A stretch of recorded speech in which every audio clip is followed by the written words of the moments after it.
It's showtime, folks. Enjoy the show. Hondo. It works as hello and goodbye for Satmat. Good We're morning. doing this show backwards now. We're doing it backwards.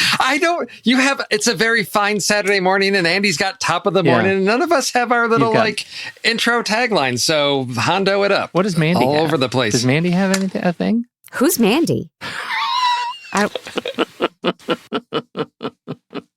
Hi, Steve. It's Pete. Hi. Mandy just says Satmat, and then that's right. Yeah. That's how it starts. Yep.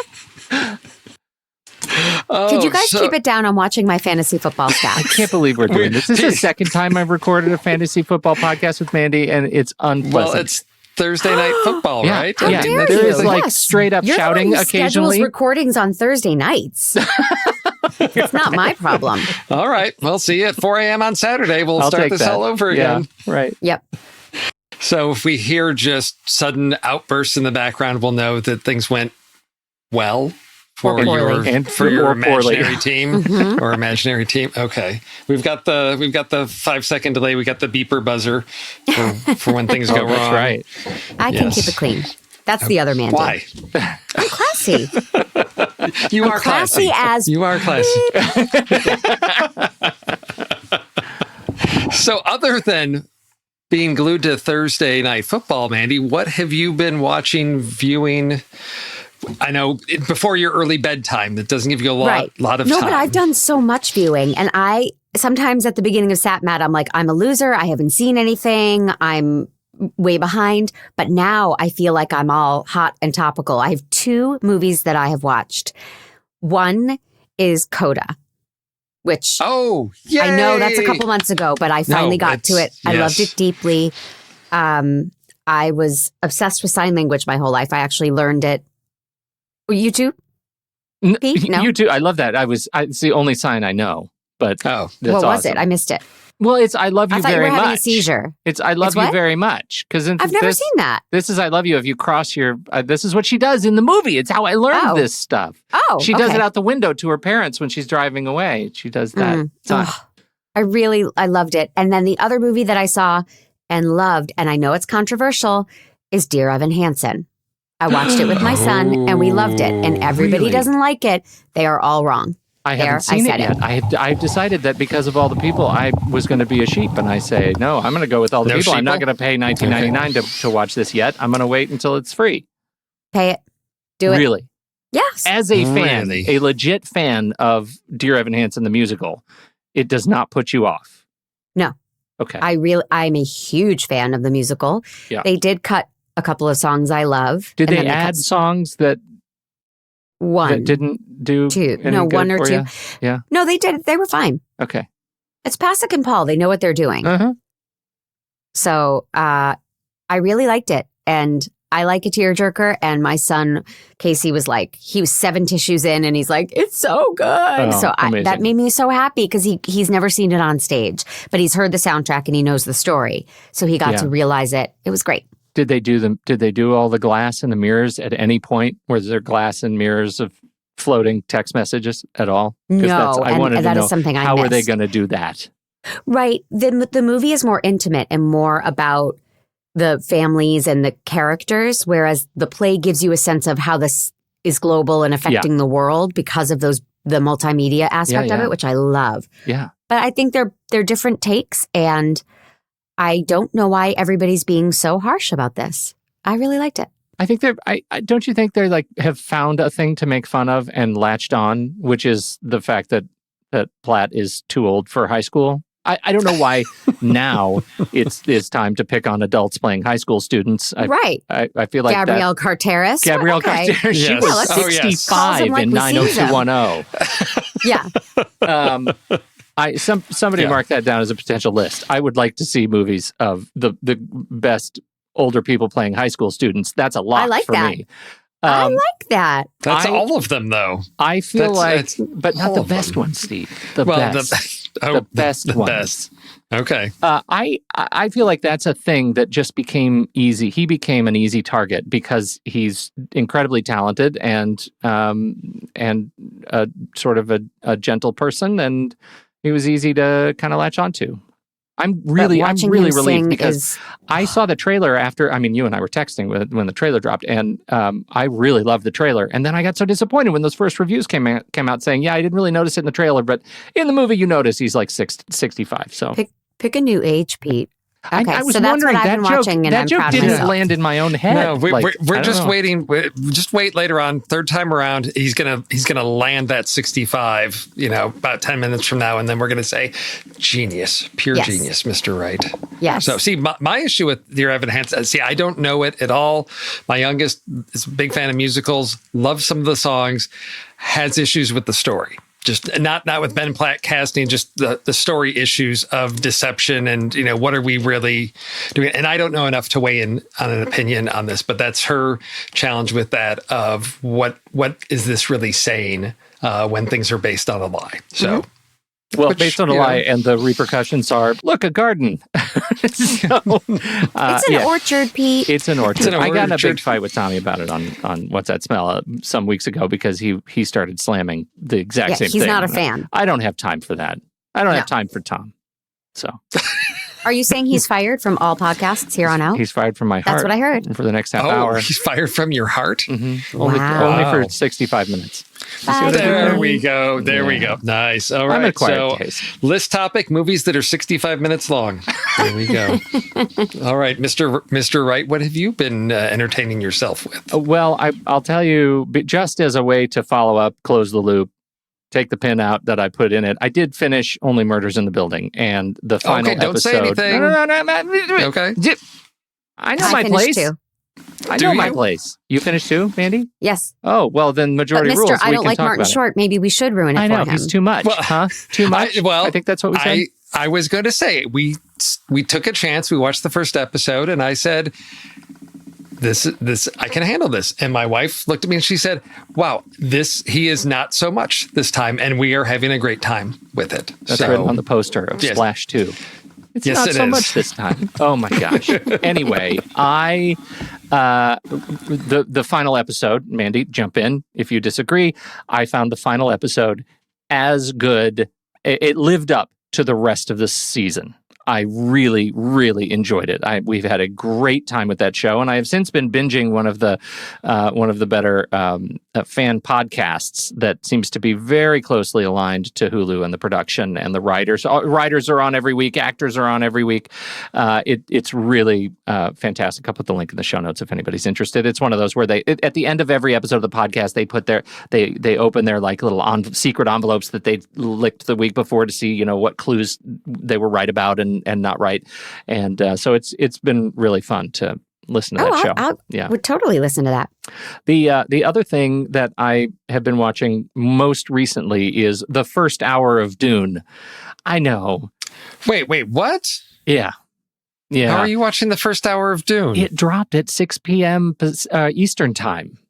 So on HBO Max? Yeah, on HBO Max. So I've been convalescing here after my horrors at the dentist today, and I've been watching the first hour. And all I will say is it lives up to my expectations of it. I am moved by what I am seeing.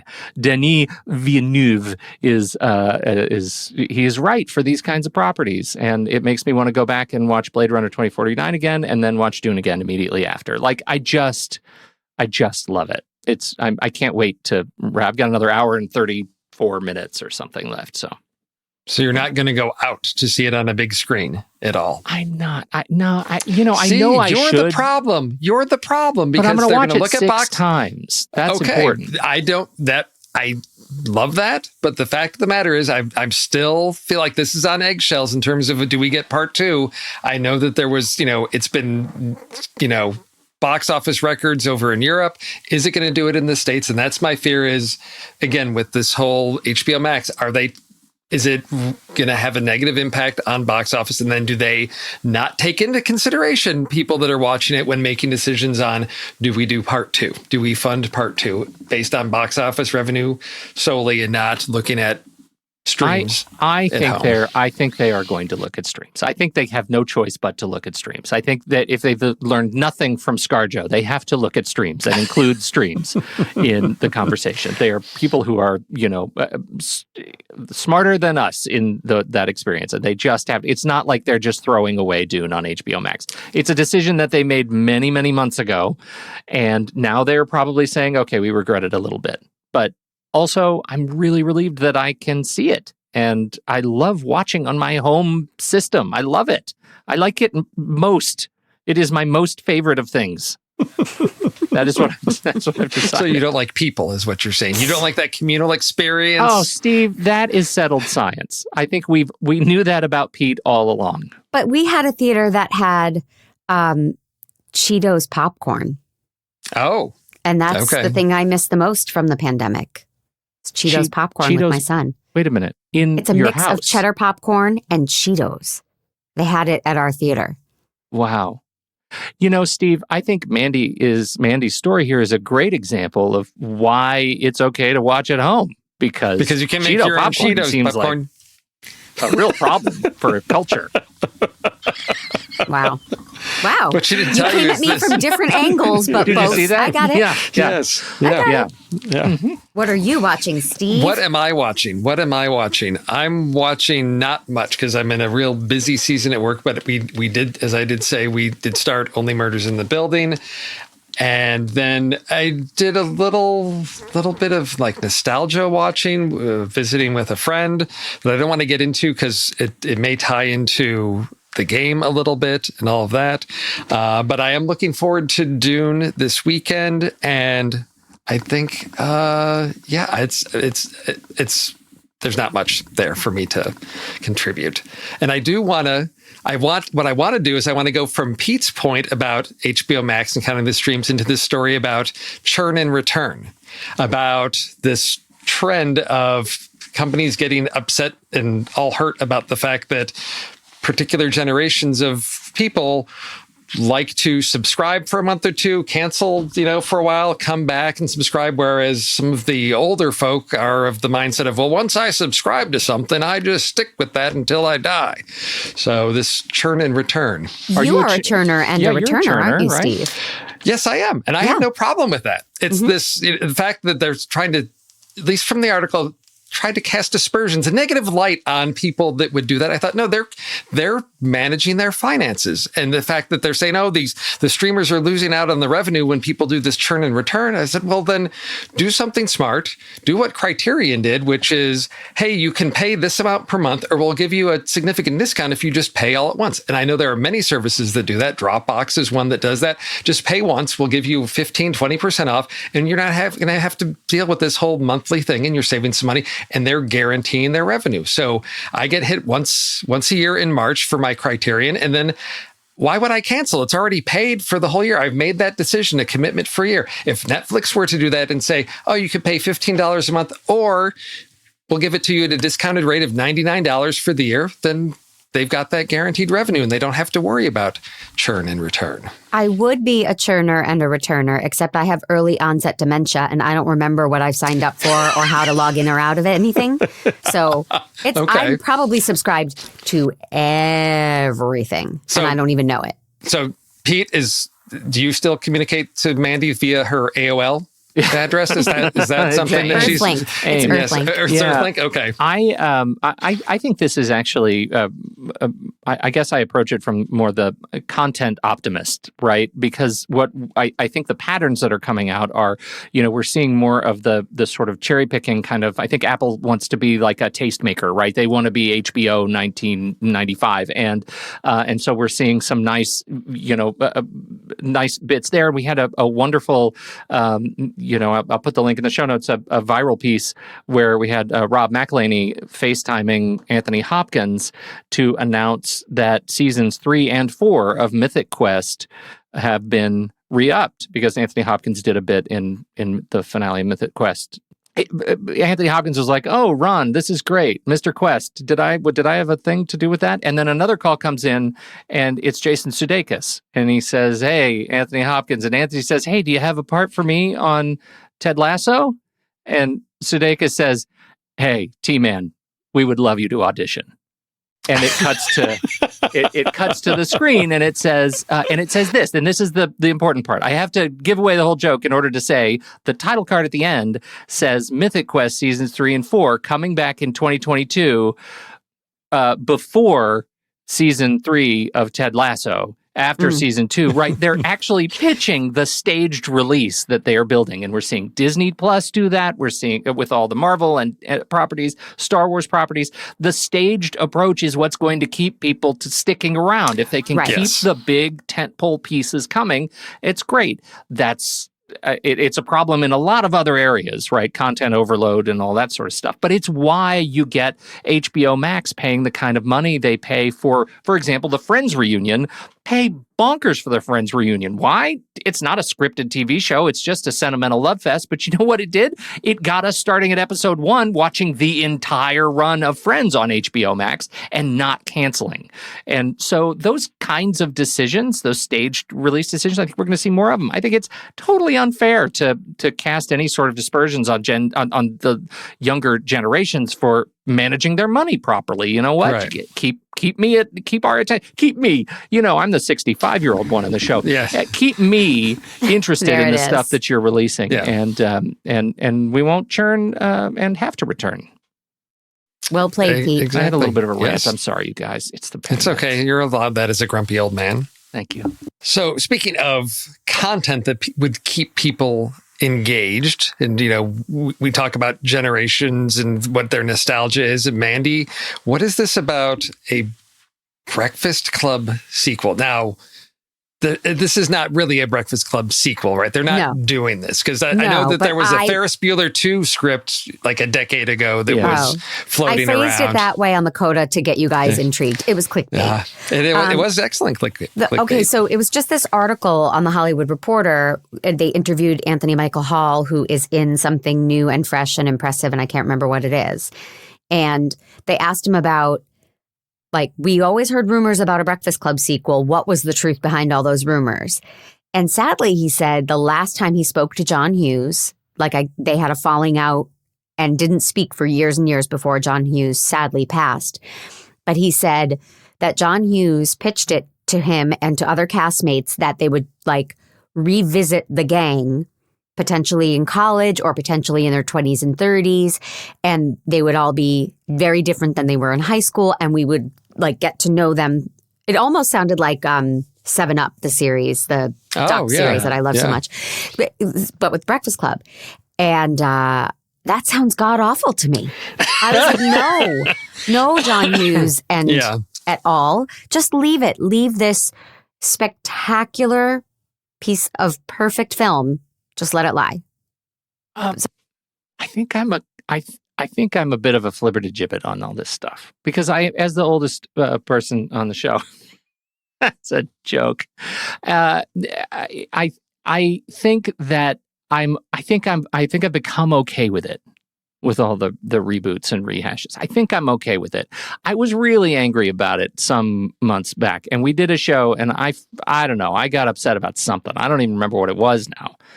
But I think age, my advanced age and wisdom has given me patience to see, okay, I think I would like to see Breakfast Club probably remade with a younger cast and see what new people could do with it. That's fine. You know what? I have to say something controversial. I watched Breakfast Club again not too long ago. It wasn't as good as I wanted it to be. Certainly not as good as I remembered. He's now fired from our hearts. Yes, he is. Steve, right? Yes. Oh, yeah, he is totally. Gone. There's two little tombstones with Pete and Tommy's names on them. Seriously, though, I remember bits. It's a movie about bits and moments that are high points in the movie without a whole lot connecting it together. I struggle with it. No, you have your quibbles and you can be wrong, and that's fine. And don't bring up Quibi. Quibbles, not Quibi. Quibi corner. Quibi corner. It's still dead. Because this is one of those things where I think my experience is probably different, and it's one of those things that you don't think about when you're growing up, because all of the John Hughes stuff was set. I grew up in the north suburbs of Chicago, so all of this stuff was filmed in areas that I would drive through all of the time. So he was writing and Breakfast Club came out in 84, 85, as I was starting high school. I was right in the midst of the whole John Hughes thing geographically and chronologically. So I have a very close connection to this. And it's a film that I could identify with completely because those kids were in my school. I knew all of those kids. I knew those people. I knew those neighborhoods and those streets. So for me, and I went back and watched it again. And for me, it's one that just still holds up. And maybe it is, I'm blinders with, from nostalgia on it. But to me, it's great writing, great character pieces. And way back, like 10 years ago, I wrote a blog post about the Breakfast Club and what everybody does with their paper. And I remember talking to people about this and them saying, what are you talking about? I said, there's depth to Breakfast Club. It's just not like a wacky teen movie. There's some serious themes going on and messages about identity and who people think they are and expectations. I said, it's a very complex film that I think people just write off as, the Brat Pack, doing a movie. So I will sit you down. I will come up there. I will sit down. I will do the Roger Ebert, we'll do a scene by scene breakdown and we will walk ourselves through Breakfast Club. And if we could do Breakfast Club minute by minute, and maybe you could give me a tour of the greater Chicagoland area, that would be fantastic because it sounds like John Hughes made the movie just for you. Yeah, and maybe that's my mistake. I'm not from Chicago, and I love it. Okay. It's 2 against 1. You're wrong. All right. I'll take it. You're going to take it. You're going to take it, and you're going to walk out like a Netflix staff member. Is that what you're going to do? Yeah, that's rough. Did you guys watch the special in question? I have not because I'm not a huge Dave Chappelle fan, and then I heard about this, and I thought, okay, now I'm in a position where. What do I do with this information, knowing that there's some controversy around it? Do I watch it to sort of engage with it? And then I also have to look at am I supporting this by watching it? Is Netflix looking at going to try to, this many people watched it, so clearly there's a demand for this. And I get caught up in that by trying to be informed. Am I inadvertently supporting it? And I don't know enough about the issues of what's going on. So I was trying to, when I have time, do a little bit more research so that I can get some context of what's going on to say, is this just an artist that is sort of poking the bear and pushing, towing the line and maybe going over, or is it really harmful and inspiring, motivating hate? And I don't know. So I think Ted Sarandos. Yeah, I can speak. I think he's in a rough spot because Netflix has come out in early defense of the Chappelle special, The Closer, and in The Closer, Chappelle really takes the J.K. Rowling path, right? He aligns himself with the sort of TERF perspective, the trans exclusionary radical feminists, that gender is binary, that there are men and women, and there is no other. There's no identity question. All of that is ridiculous. That's what that was his perspective. We don't need to quote it, and it's fine. The issue is that there are people in Netflix who feel like the company doing heavy promotion and supporting Chappelle makes their lives unsafe, less safe as employees of Netflix. And they feel like it's better for the company to draw a line and say, here are some things that we believe. Here is what we stand for as a company. And we can do that. And also, we can support creators and freedom of speech on our platform, right? Because there are a lot of questionable things that exist on Netflix, right? A lot. Sure. Yeah. Have I mentioned Cosmic Sin? Now, Pete, just because it's offensive to your sensibilities of quality filmmaking, it's a bad movie. It's offensive filmmaking is what that is. And so, as we record this yesterday, Netflix actually, the members of this community and supporters of the trans community at Netflix staged their walkout, and they came back with a list, essentially a list of demands that I think are really valuable to hear. And those demands do not include removing the Chappelle special, right? Right. It includes, do what you want with the Chappelle special, but Netflix executives, please demonstrate your support of this inclusive, equitable community. And, we can go back to the work of producing and sharing great content with the world. And those things are like content investment. We want to create a fund inside of Netflix to specifically develop trans and non-binary talent. It has to support above the line and below the line talent. We've learned a lot about above the line and below the line with the union potential strike that was averted very recently. And so these are things that help the people who make content and help them feel safer as they produce their livelihoods. It has to exist in addition to the existing Creative Equity Fund by way of increasing investment in trans and non-binary content on Netflix, comparable to the total investment in transphobic content, including marketing and promotion. So as much as we're spending on shows and movies, acquiring movies that demonstrate transphobic perspectives, we need to invest in balancing out the scales there. It goes on and on. I'll put the link in the show notes, but it feels like, to me, it sure feels like an easy perspective to get behind, right? I just am in favor of these kinds of buttons being pushed. And it's really interesting to see the tech side of the entertainment mechanism having these buttons pushed, because tech has been notoriously anti-labor for decades and decades. And so I'm interested in your perspectives. I mean, does that give enough of a shell of the discussion to share your thoughts? What do you think?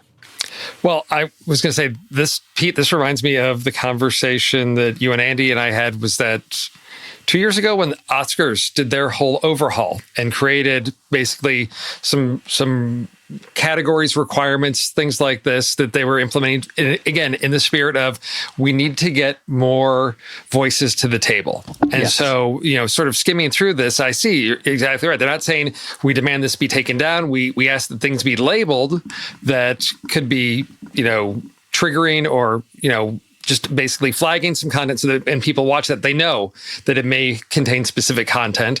And then again, the focus on representation at all levels, so that those voices are there, so that those conversations are happening, so that it's not just the monoculture that's being pushed out, but that we're getting that. And I've seen, Netflix, Hulu bringing in that diversity, getting that programming out there. It's continuing to increase, but clearly this is, still showing as a symptom that there's not a good review process necessarily for things, that we're not asking all the voices to say, okay, how does this impact you? Is this something that makes you feel uncomfortable?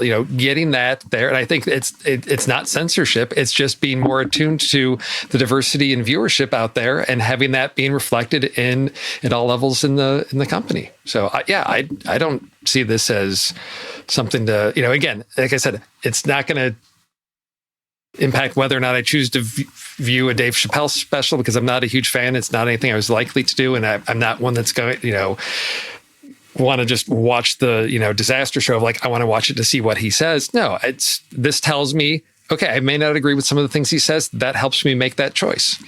I haven't quite formed my opinion, and I won't see the special. I'm not a Chappelle fan. But I really worry that we are entering such censorship that you can't make jokes about anyone or anything. And our fear of offending is so exacerbated these days that we can't say or do anything. I do worry about that. And I do believe in freedom of speech. But I also am a deeply sensitive person who would never want to hurt anyone. So I do see both sides. I haven't quite formed my opinion, but this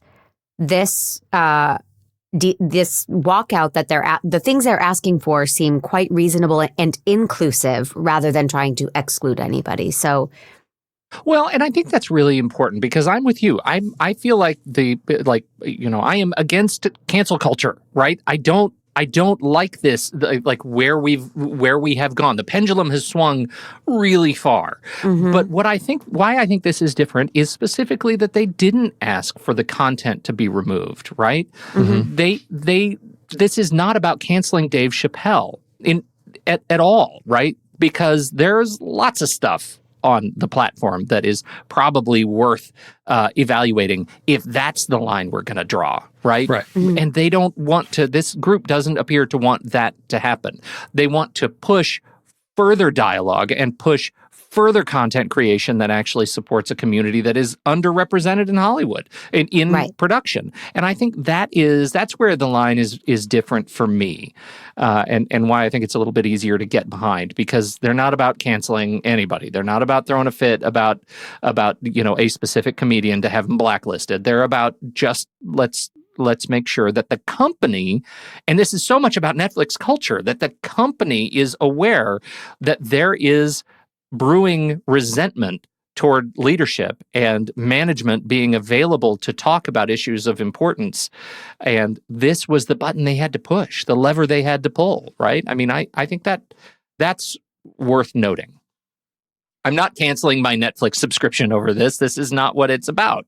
But it's great to see. It's great to see that there is more discussion out there to happen. Well, and I think what they're asking for is for audiences to be able to be informed, because they're asking for a disclaimer before transphobic titles that specifically flag transphobic language, misogyny, homophobia, hate speech, etc., as required.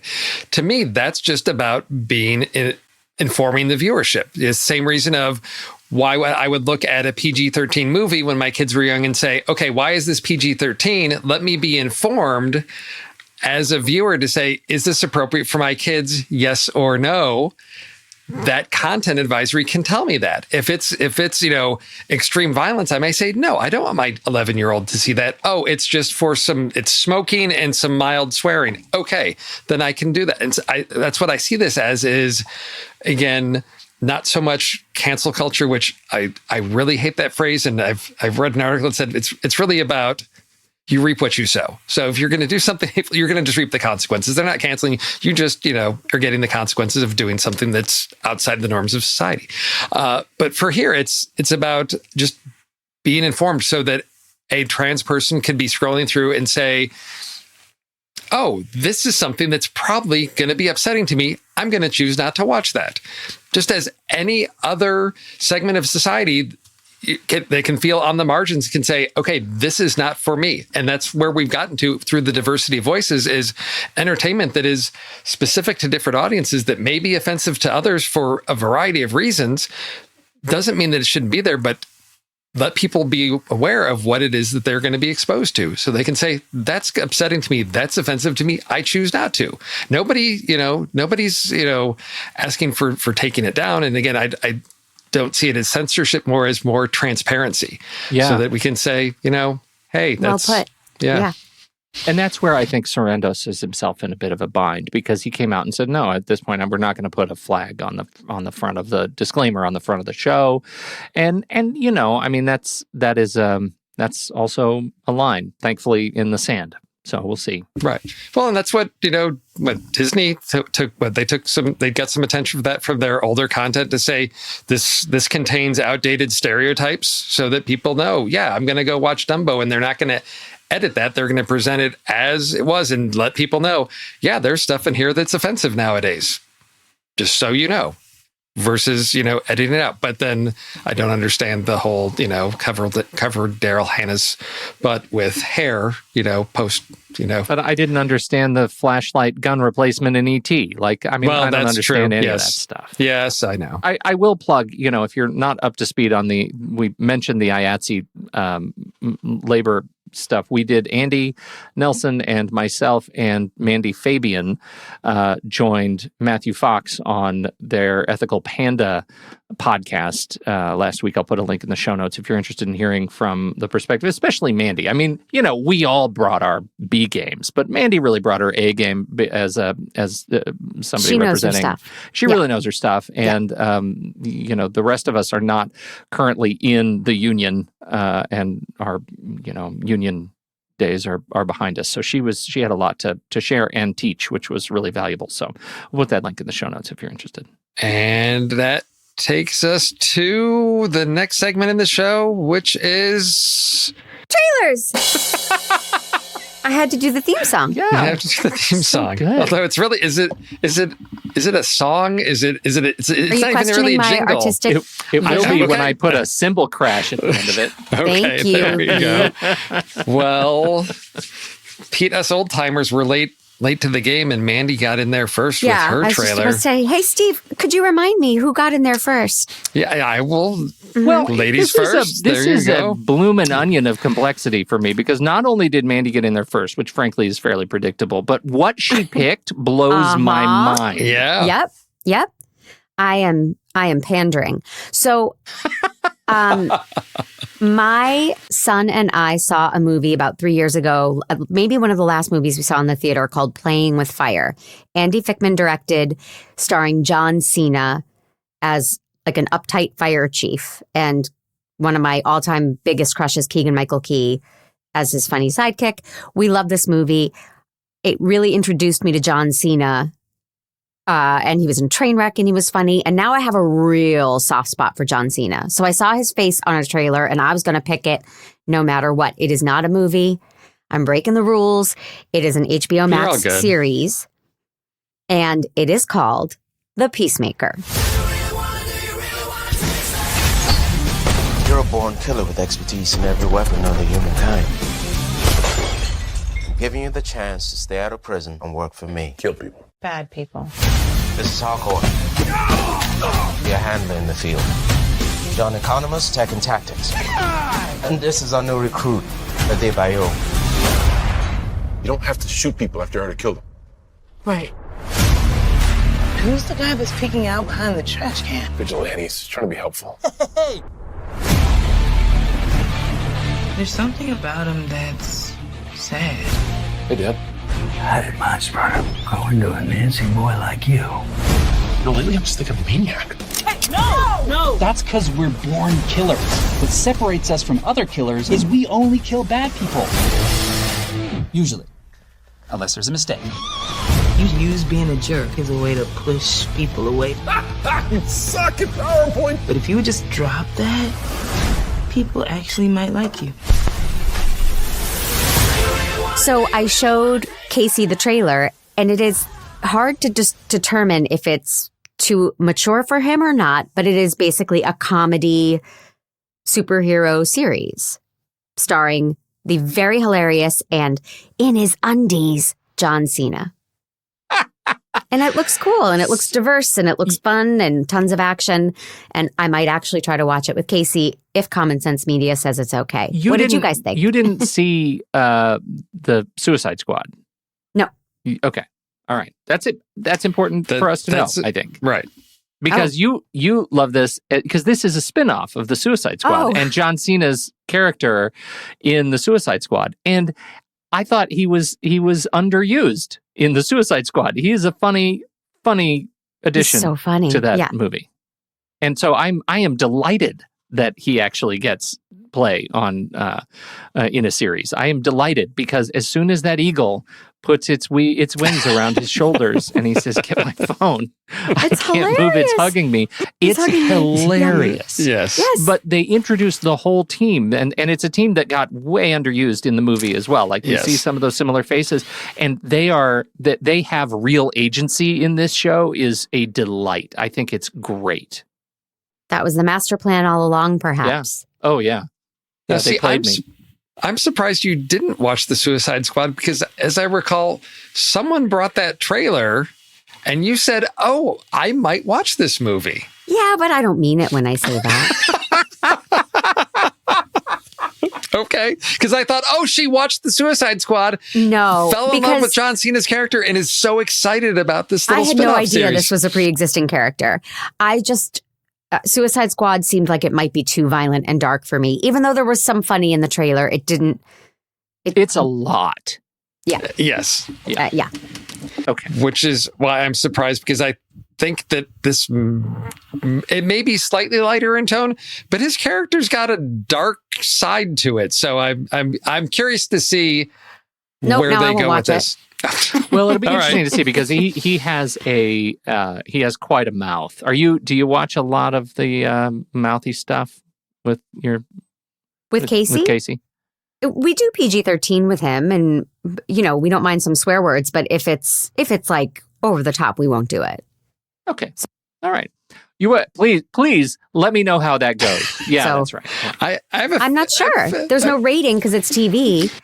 Right. So I have to look it up, and I'll do my research. I'm not the type of parent who's like, sure, why not? I say that because I am that kind of parent. Yes, we know what Pete lets his son watch. Yes. I took my daughter to the Kingsman, and I literally had to cover her eyes during parts of it. Mm-hmm. Yeah. What was it you were watching with Nicholas that one time on the couch? And I think he was distracted by Minecraft. He was that's exactly it. He was playing Minecraft, and there is this. It was what happened to Monday. Oh yes, on Netflix with the clones. She's the clones, and she's having this torrid sex scene on screen. And my son is like, and I didn't want to stop it because stopping it would freeze it. And I don't it was an amazing bit of parenting. Who are we kidding? But I was much younger. You set the couch on fire, Pete. Yes. I'll show you how. Yes. That's what you do. Okay, when is this coming out? When is The Peacemaker going to drop? December. HBO Max. I don't know. I don't remember the date. I'll get it by the end of trailers. Okay, next person. January 13th, 2022. The Peacemaker TV around series. The corner. Right around the corner. Yes, just as it's that reprieve after you get the family out of the house after the holidays in December. You're ready to start New Year. You do it with a new series like this. That's right. Okay, so Steve. Yes, Steve showing up with the trailer that I would have imagined Mandy to pick. Because it's about mothers and daughters and trauma and family. Maybe Steve and I Freaky Friday. You did, you Freaky Friday. Oh, does that mean I get to go first on list then? Okay, I'll take that. That what I'm bringing is called The Lost Daughter, which is based on a novel that I have not read, but written and directed by Maggie Gyllenhaal. And I am, from what I see in the trailer, I'm quite impressed with what it looks like she has been able to put together.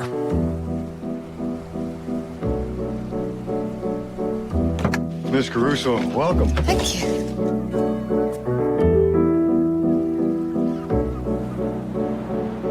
Excuse me, I work at the Beach House. Just let me know if you need anything. Great. Get up! Mommy, get up! You don't have kids? Yes, I have 2 daughters. Your mommy's big girl. You're my big girl. She's driving me crazy. What were your daughters like when they were little?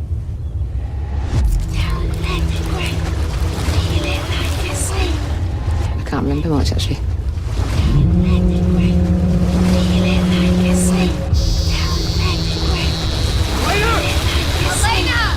The little girl lost her doll. She wouldn't stop crying.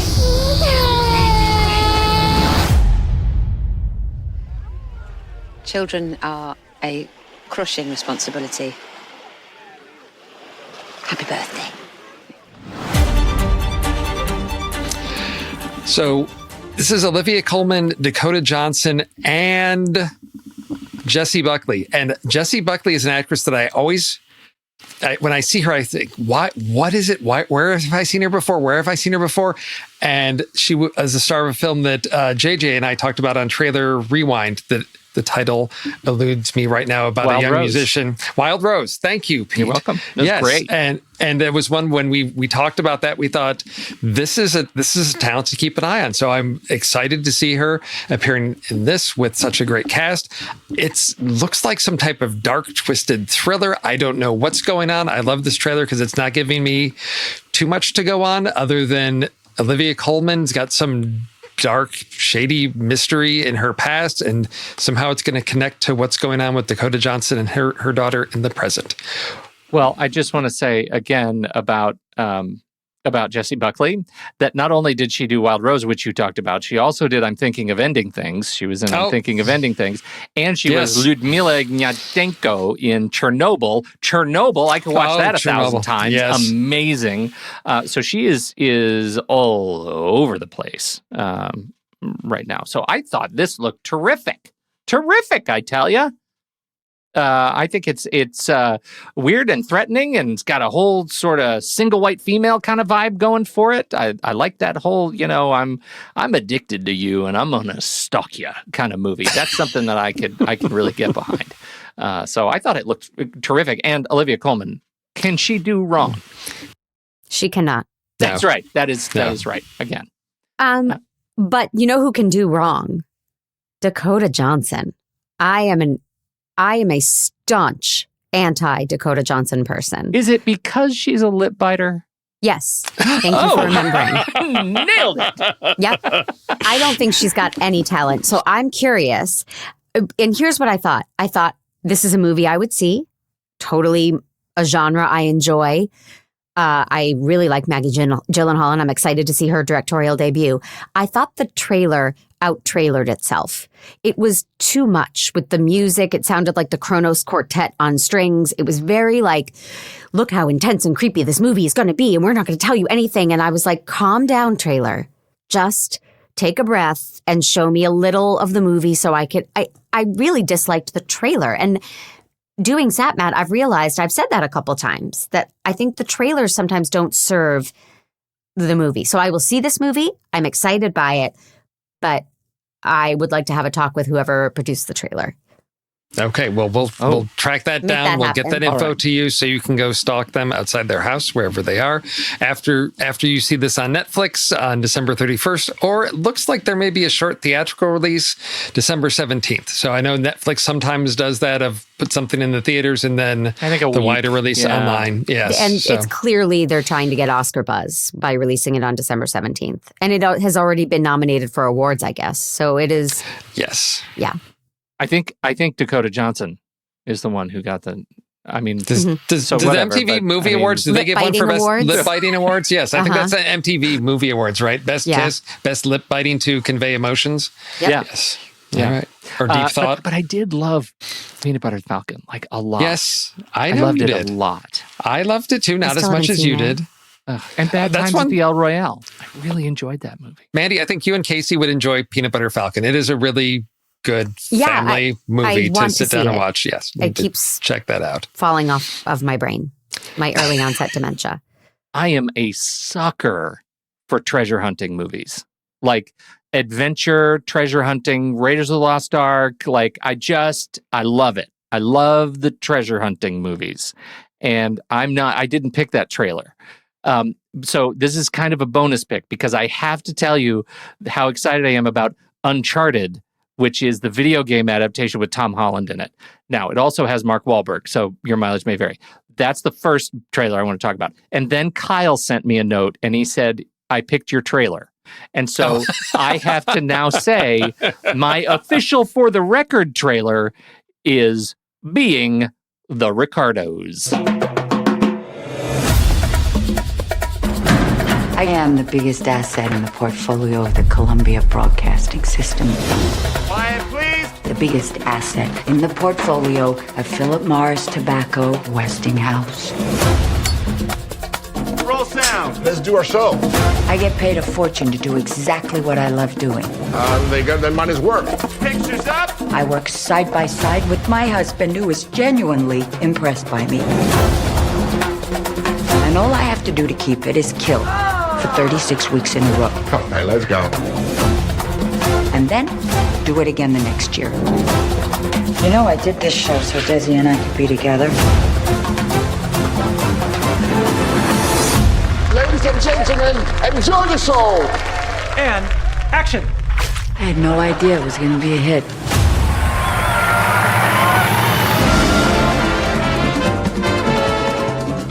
Being the Ricardos, y'all. I think I'm on the record as saying I love me some Aaron Sorkin.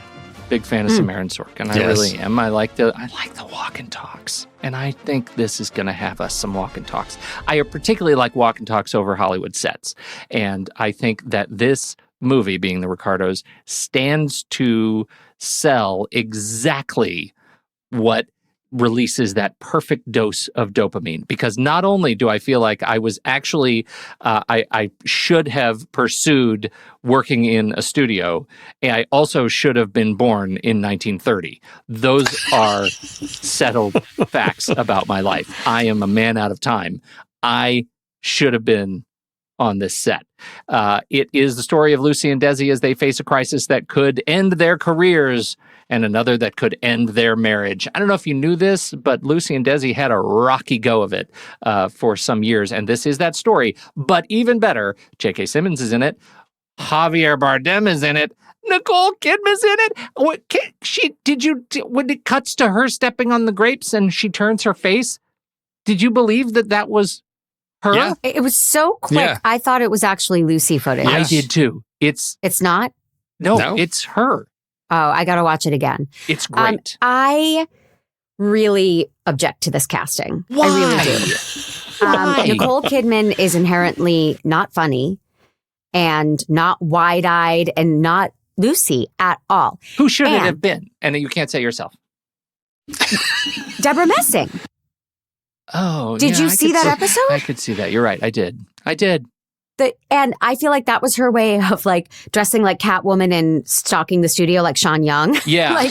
Deborah Messing had her audition on Will and Grace. They did a really brilliant, fun homage to Lucy. And Deborah Messing was hilarious. Not only as Lucy, also as Fred and Ethel. She was great. Yeah. And I'm not a Deborah Messing fan, but it's a no-brainer to me. She should be Lucy. And I know she's not the name that Nicole Kidman is, but Nicole Kidman, is that her voiceover?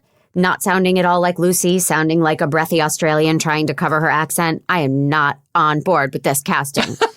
You're hardcore. I did not look at it that seriously at all. I think she looks great. I think they hid her from us throughout the trailer. You think that's what they're doing? Steve, you agree? They're hiding her in the trailer. I agree with the voiceover. I was like, what? This doesn't. And the fact that she was hidden, I thought, well, that's because it's the teaser trailer. It's not the full trailer, so they're just trying to get you hyped up. You know who else they hide in the teaser trailer? Batman. This is the way they make trailers with revealing characters. Yes. They're not hiding her. They're hiding the reveal because they're saving it for something bigger. Right. Sure. Yeah, you guys are I know. Really I'm looking harsh tonight. I'm looking forward to this. I think Aaron Sorkin. The challenge is. It reminds me of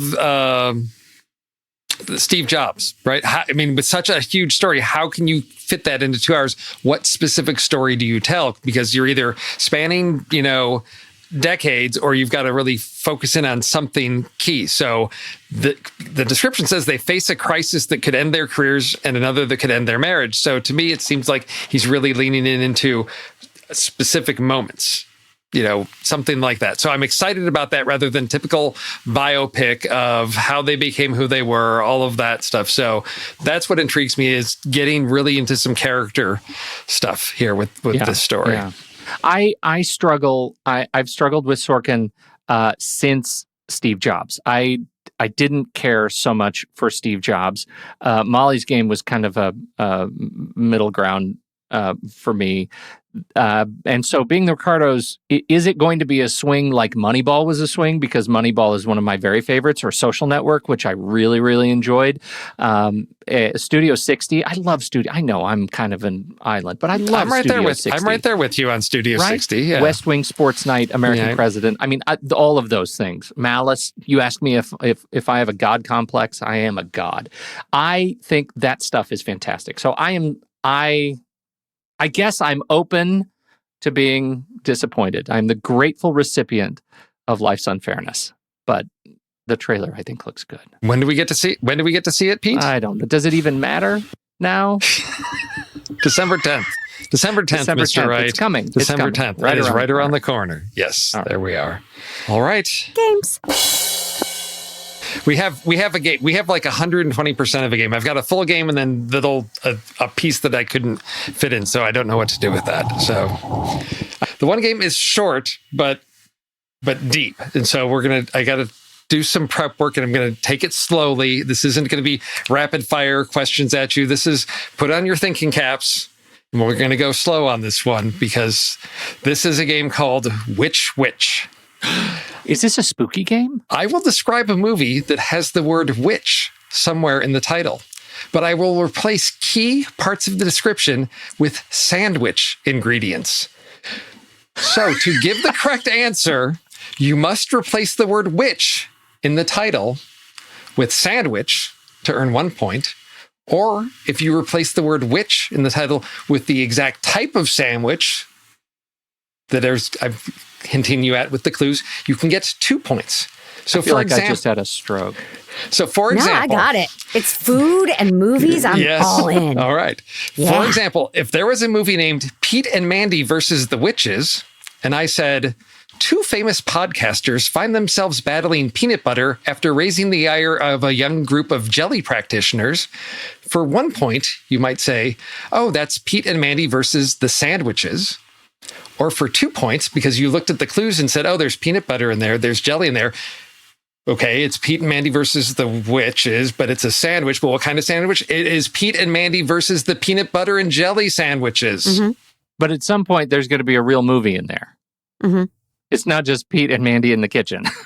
No. These are real movie titles. Okay. These are real movies. And I'm pulling from stuff that you should all be familiar with. So this is number one. There's not a lot of movies with the word witch in the title. Secondly, I'm limiting it to films that I'm fairly confident you've either seen or are fairly familiar with. So something that's, I think, from the mid 80s to, recent times. Mm-hmm. But I'm going to, and I piloted this at home and was told, this is way too hard. You need more clues in there. So I've tried to beef up the clues a little bit. Okay. Thank you, Steve's wife. All right. Exactly. So you can buzz in first because I think I've only got 6 of these. There's not a whole lot. So buzz in and I will keep track of the points over here. And how many sandwiches are there? Exactly. That was the other part, trying to find sandwiches that are recognizable. All right. So Dave Eggers received acclaim for this film about a family in 1630s New England as they are torn apart by the forces of bacon, lettuce, and tomato. So first off is, do you know what movie it is? So let's start there. Do you know what movie this is?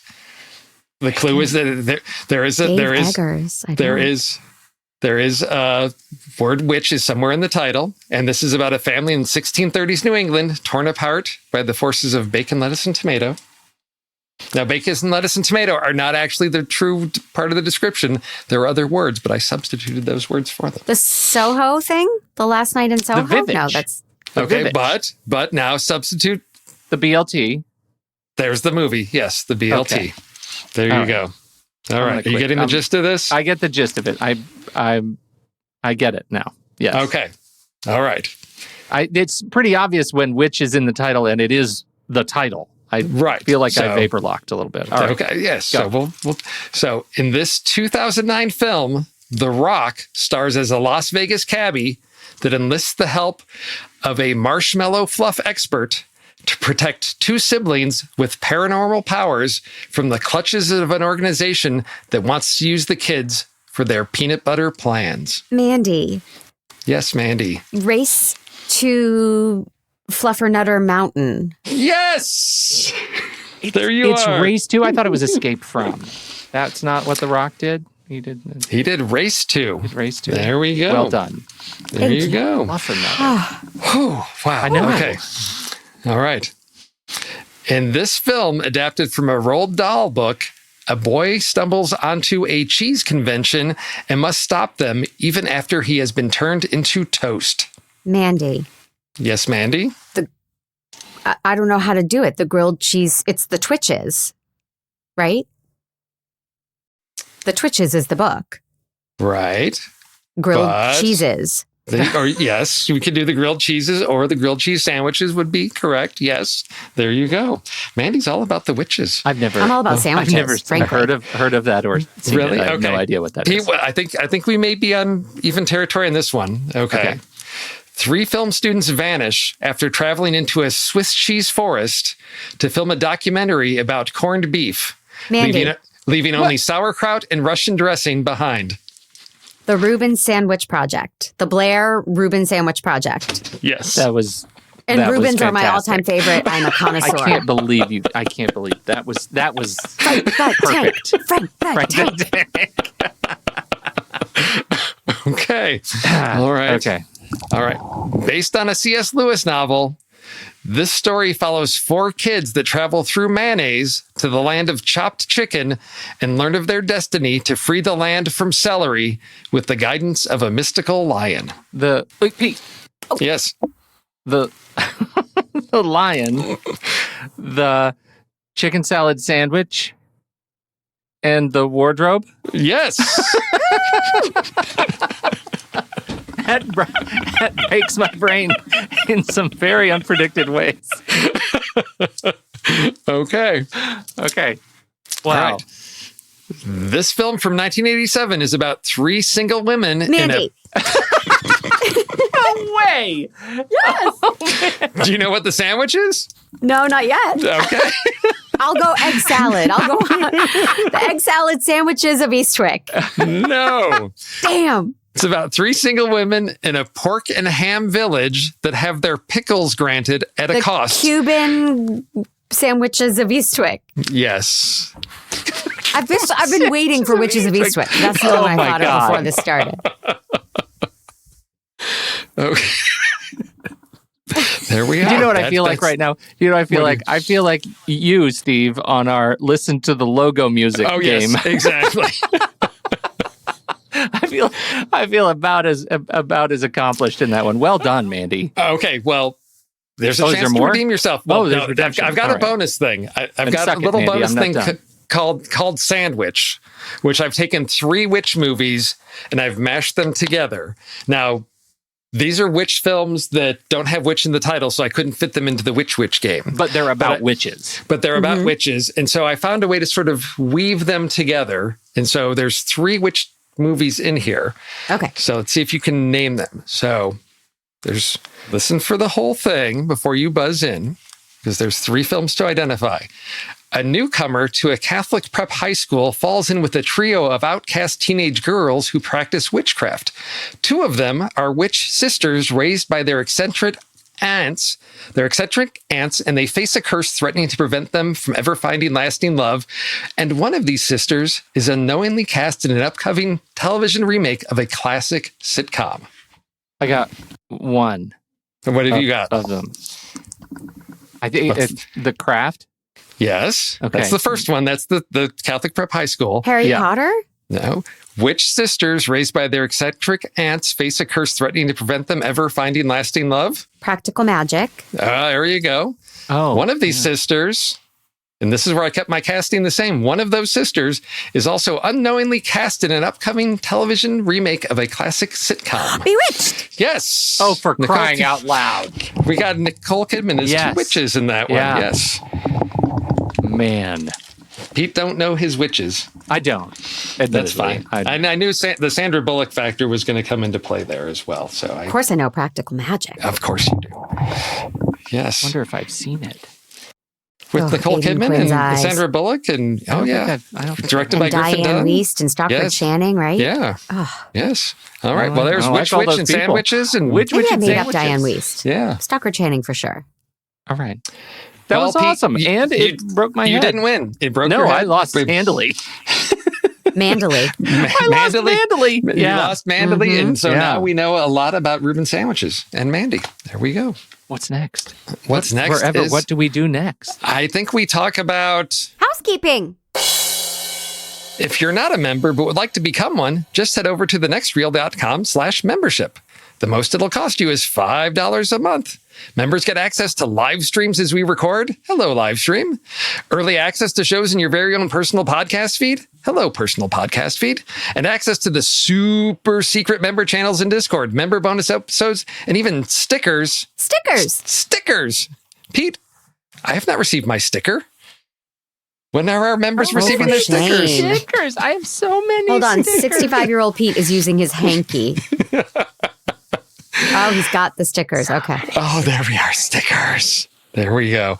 And if you're wondering what movies The Next Reel is going to be talking about in the coming weeks and months, you can visit our HQ page on Letterboxd, where you'll find a list of all the movies in the 2021/2022 season. And while you're there, Letterboxd is offering a discount to anyone listening to The Next Reel. Just use the code NEXTREEL at checkout, and you can upgrade your Letterboxd account to Pro or Patron with a 20% off discount. And this discount also works for renewals. Renewals. Sorry.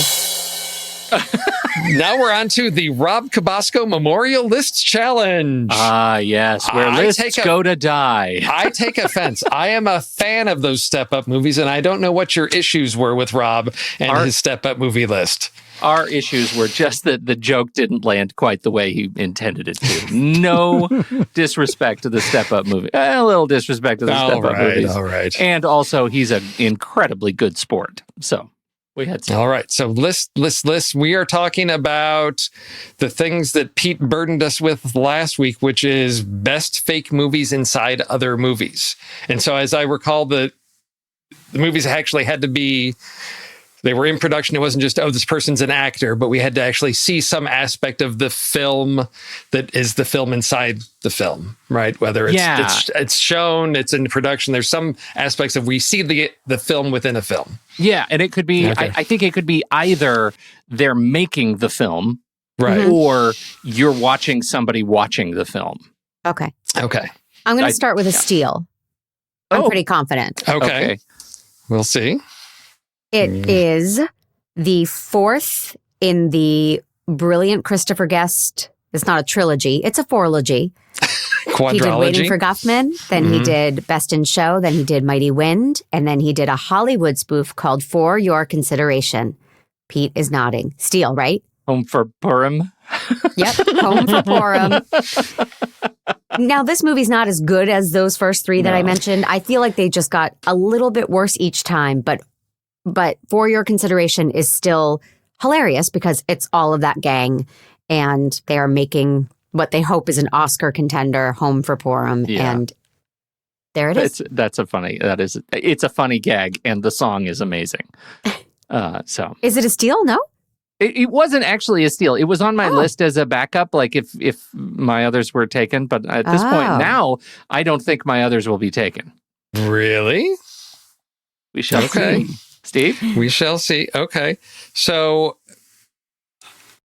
I had to think about this one for a bit because there was a movie that came to mind. I thought, no. I tried to do what Rob did, and I tried to have an interconnecting theme, and I fell a little bit short of that. But I still have to start with a film that I first heard the story that was the inspiration from this film, I think on This American Life or NPR.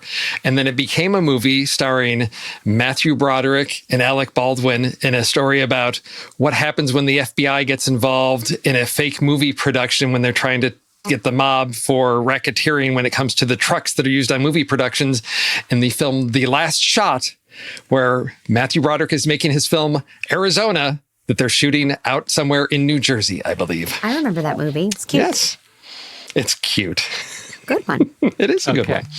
Yes. Pete's like, never heard of it. Yeah, Don't know I it. do. You know what's funny is like I feel like I remember like images of it, but I couldn't place that movie. And had you told me, had we been playing like 6 Degrees of between Matthew Broderick and Alec Baldwin, I don't think I could have gotten there. That's like how far that memory was.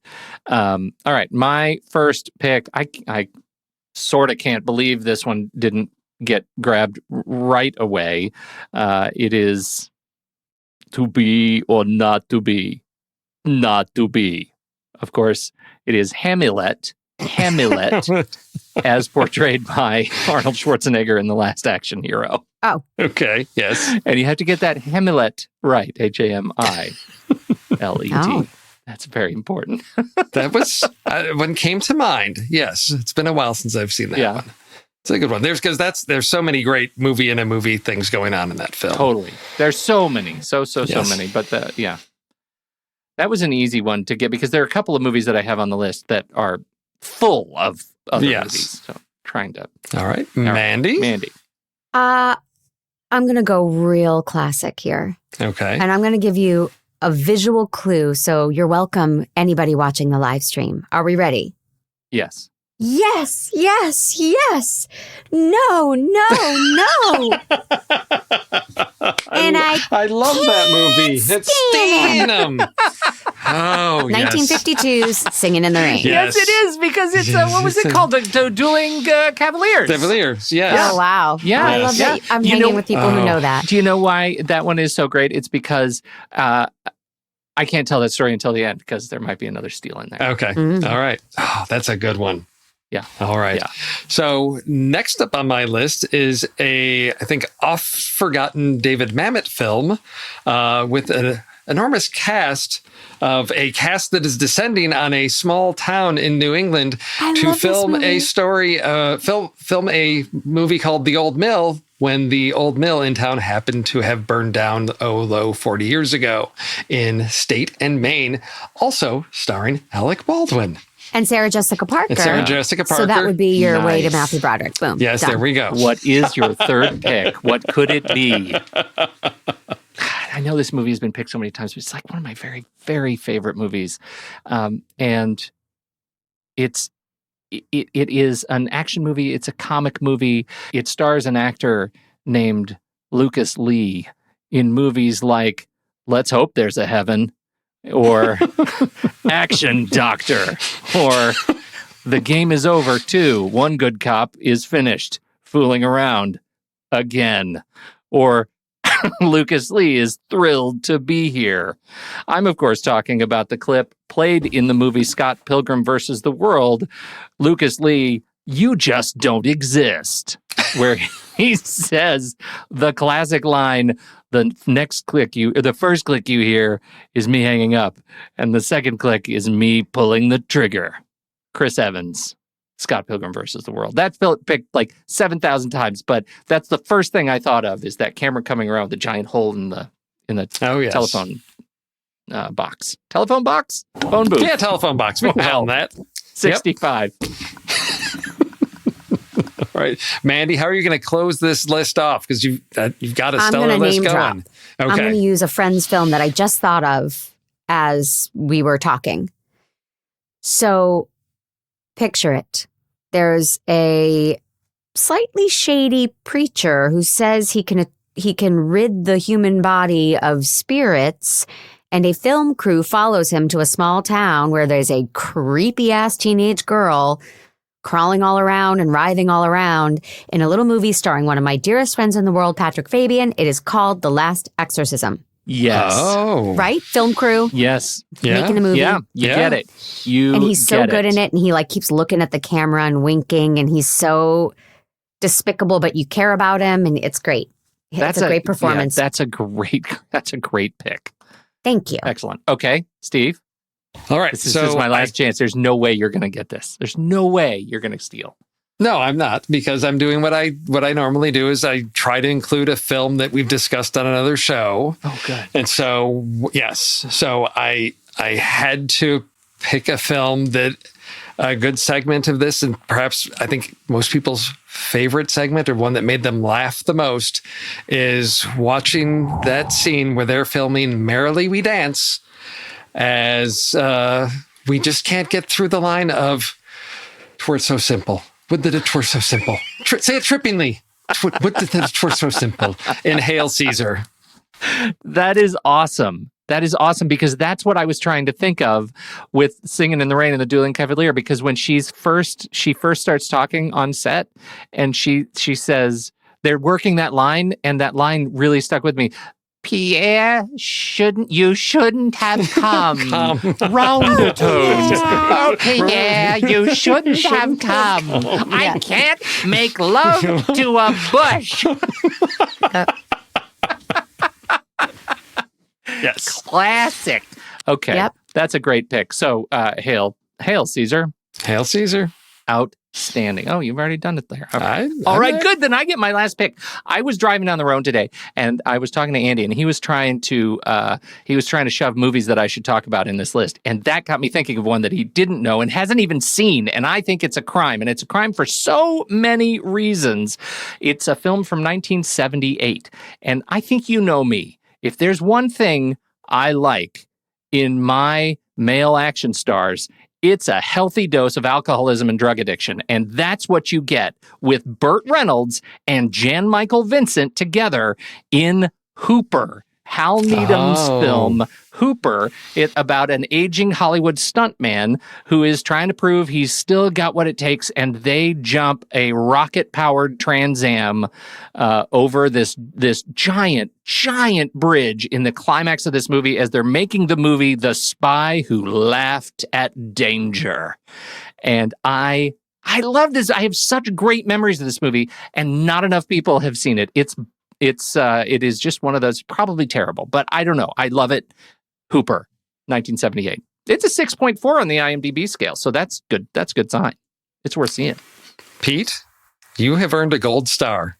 Really? Achievement unlocked, because on September 29th, 2018, you and I recorded a SatMat, and the list topic was movies in a movie list.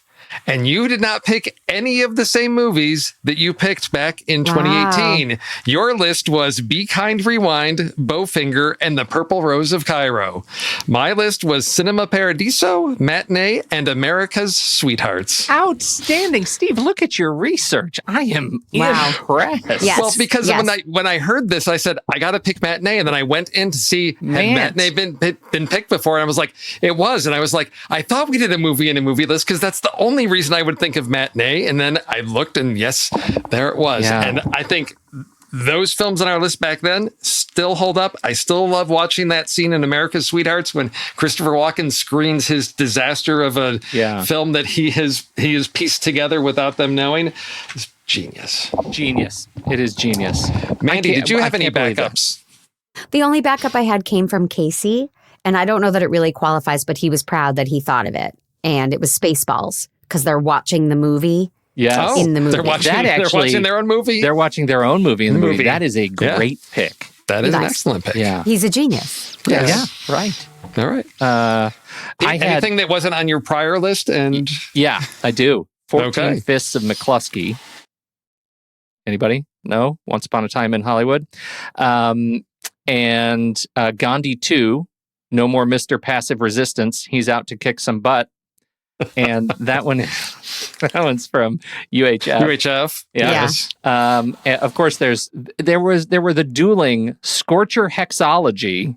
From Tropic Thunder. Scorcher, and of course Satan's Alley from Tropic Thunder, which was maybe the lower class, better clip. and I think that was it. Those were the ones I was excited about.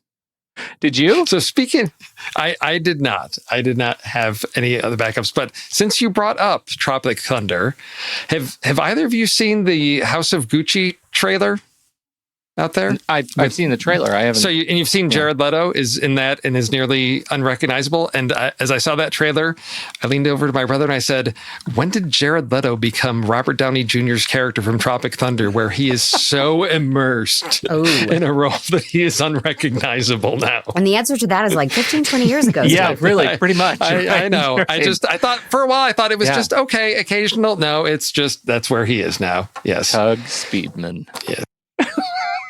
Okay. All right. Awesome. So now what do we do? What do we do? We need to come up with a list. We could do movies that are about sandwiches, about old people that are 65 years old, movies that are 65 minutes long, Reuben sandwiches. I loved your suggestion of like people playing high school when they're way too old to play high school. I loved that. I think that's a perfect. Yes. Is it called You're Too Old to Play High School? ! Yes.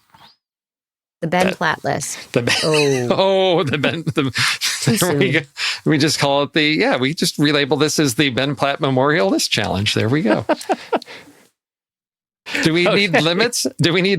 I mean, on this, is it can't be, are we ruling out comedies where they're playing it for a joke by having somebody that's like 70 playing a high school student? Right. You know, that's actually a really good point, because we don't want what is the 21 Jump Street movies. The Steve Buscemi. Hello, where he's fellow like, kids. Yes, exactly. That was actually 30 Rock, though. So what's that, 30 okay. Rock? Yeah. Okay, yes. Yeah. But something where they're just a little bit they're older. They legit. are too old to play high school, but they're sincerely trying to play high school. You're too old to play high school parents sincerely. Right. And who is doing that next week? Do you have that open? Who's the crew? Who are the victims? That is for next week. You. It's Tommy, Rob, and Kyle. There we go. Yeah. I beat you. What a race. You did.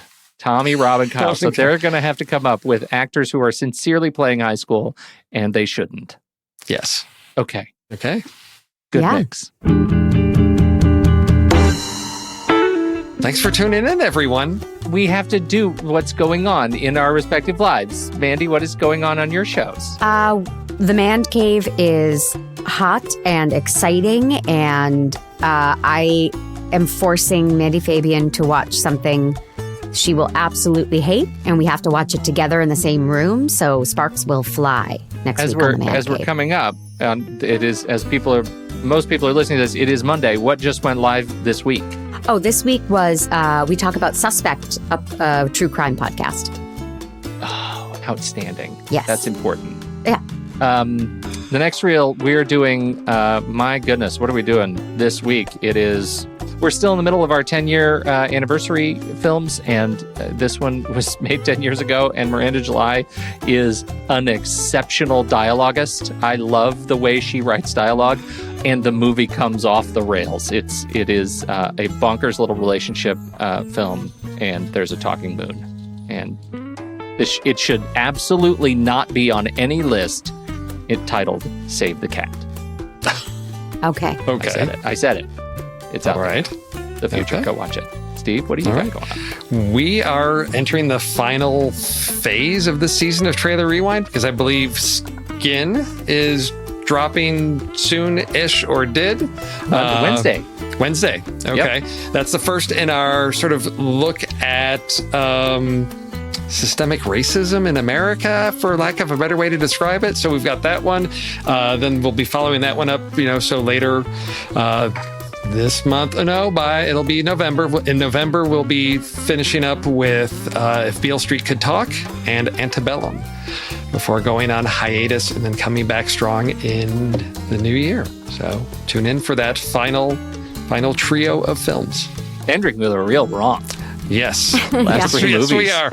Yes, wow. We are. So as I started planning out, the next sequence of films, I asked JJ, hey, JJ, would you like to have some say in this? And his first response was, no, you'll be fine. And then he messaged me back. He's like, no, as a matter of fact, this season has been really rough for me. So yeah, I'd like to have some input in this because I put him through the ringer on a lot of things that I did not intend to. And it's been rough, but we've had our highs and lows, and I'm looking forward to the next year and where we go with this. Thanks, everybody. It was really fun podcasting with you tonight. This was a great show. You're the best. Hondo. Sign off.